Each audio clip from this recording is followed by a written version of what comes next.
मारुक नाम का एक ईमानदार धनुर्धर था।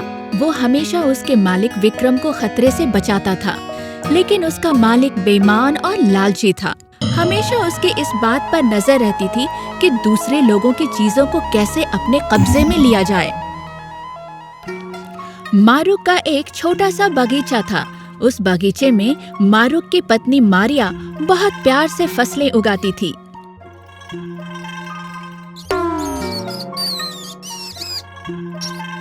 एक सुबह मारुक काम पर निकल रहा था और उसकी पत्नी पेड़ लगाने के लिए मिट्टी खोद रही थी।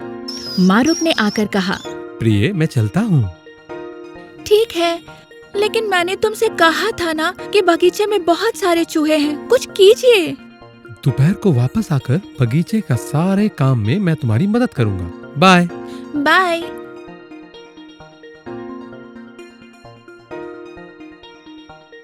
मारुक के चले जाने के बाद मारिया बड़ी सावधानी से जमीन की मिट्टी को खोद रही थी। अचानक उसके हाथों में कोई सख्त चीज लगी। अरे, ये क्या चीज है? देखकर लगता है जैसे कोई पुराना ताला हो। अरे, थोड़ा और खोद कर देखती हूँ। ऐसा लगता है कोई पुराना बक्सा है। ये कहकर मारिया ने मिट्टी को थोड़ा और हिलाया। हिलाते ही उसे एक पुराना बक्सा मिला। वो बक्सा इतना भारी था कि वो उसे अकेले नहीं हिला सकती थी, इसलिए वो बक्से को मिट्टी में ही दबाकर वापस आ गई। इधर मारुक ने विक्रम को कहा, मालिक, मेरी पत्नी को आज बगीचे में कुछ काम है, क्या मैं थोड़ा पहले जा सकता हूँ? हाँ, जा सकते हो। जाने से पहले मेरी बंदूकें साफ करके जाना, ठीक है? ठीक है मालिक। ये कहकर मारुक अपने घर लौट आया। मारुक ने अपने कमरे में प्रवेश करते हुए देखा कि मारिया खाना बना रही है। मारुक उसे देखकर बोला, मारिया, मुझे कुदाल दो, मैं बगीचे के गड्ढे को भर दूंगा। थोड़ा सब्र करो। मारिया ने मारुक को पूरी घटना बता दी।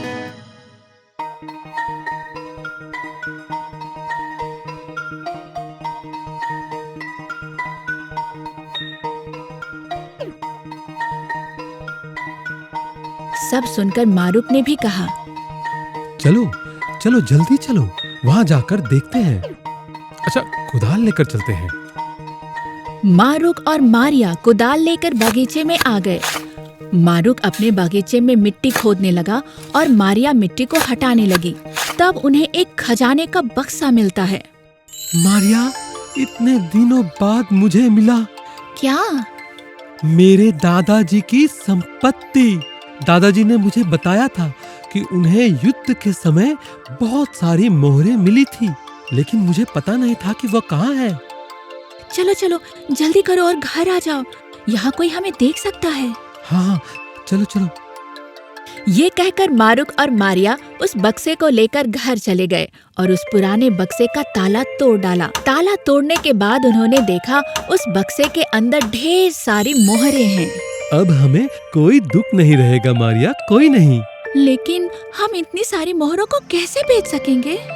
मैं इसे एक साथ नहीं बेचूंगा, थोड़ा थोड़ा करके इसको सोने के सौदागर के पास बेचूंगा। मारुक अगले दिन सुबह ही सुनार के पास गया।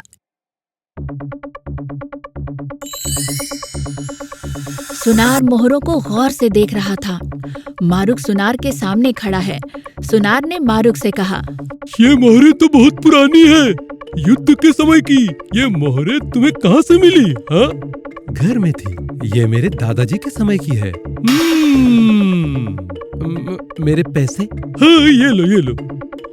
सब कुछ समझने के बाद सुनार ने मारुक को उसके पैसे दे दिए। पैसे लेकर मारुक चला गया।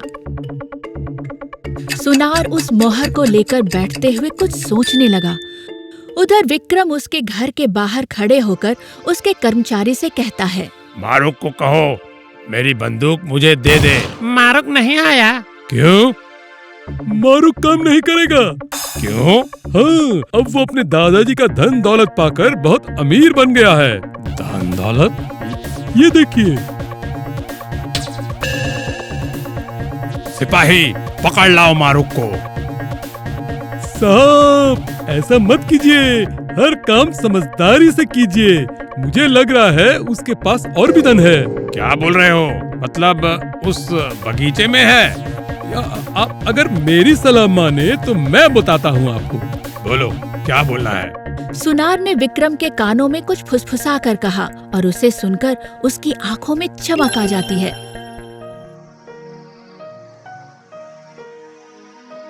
इसके बाद हम देखते हैं कि विक्रम के घर में विक्रम लेटा है और मारुक उसके सामने खड़ा है और सुनार पीछे खड़ा होकर सब कुछ सुन रहा है।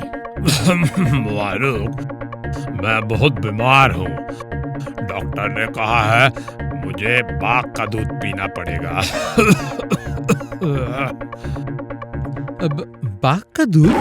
हाँ, कल ही तुमको जंगल में जाकर दूध लाना पड़ेगा और कल ही।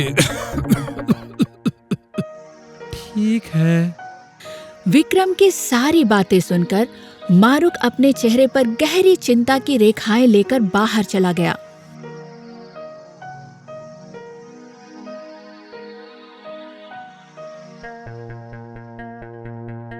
पीछे से सुनार निकलता है। मारुक को बेवकूफ बनाने के बाद विक्रम और सुनार एक साथ हंस पड़े और इधर मारुक अपने घर में बहुत चिंतित होकर मन ही मन कुछ बोलने लगता है। मैंने तीरों से बाघ का शिकार तो किया है, पर बाघ का दूध लाने के लिए उनका हत्या करने से कोई फायदा नहीं होगा।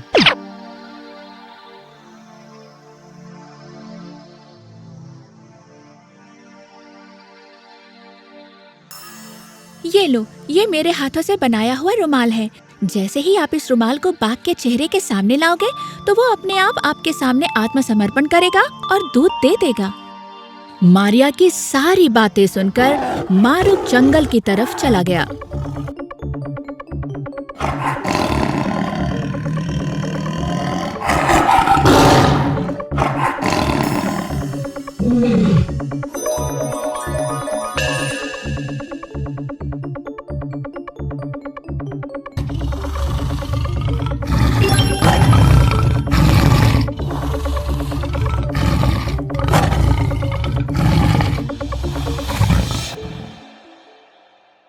जब मारुक ने बाघ का दूध लाकर उसके मालिक विक्रम को दिया तो मारुक की संपत्ति हड़पने की उसकी इच्छा अधूरी रह गई। तब उसने सुनार के साथ दूसरी योजनाएं बनाना शुरू कर दिया। वह फिर से मारुक को बुलाता है।